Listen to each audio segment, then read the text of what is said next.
एक घने और सरसब्ज जंगल में शरु नाम का एक नन्हा सा हाथी रहता था। शरु बाकी हाथियों जैसा नहीं था। वो थोड़ा सा डरपोक था और अकेला चलने से घबराता था। एक रात जंगल में जोरदार बारिश शुरू हो गई। आसमान पर कड़कड़ाहट थी और नदी का पानी खतरनाक हद तक बढ़ गया।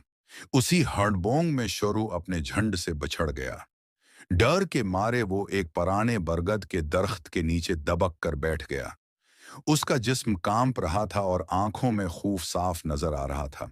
इसी वक्त वहां टिट्टू नाम का एक छोटा सा खरगोश आ पहुंचा। टिट्टू ने जब देखा कि इतना बड़ा हाथी का बच्चा डर से कांप रहा है, तो उसने नरमी से कहा, शरू, इतने बड़े होकर डरते हो? आओ, मेरे साथ चलो, मैं तुम्हें रास्ता दिखाता हूं। शर्रू ने हैरानी से पूछा, तुम तो इतने छोटे हो, तुम मुझे रास्ता कैसे दिखाओगे?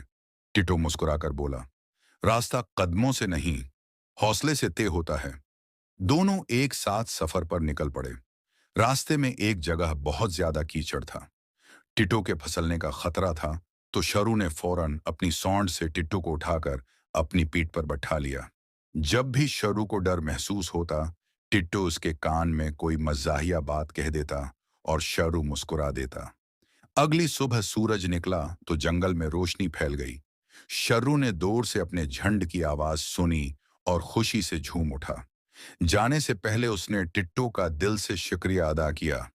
टिट्टू हंसते हुए बोला, आज से डरना छोड़ दो, क्योंकि तुमने वो कर दिखाया जो अकेले कभी नहीं कर पाते।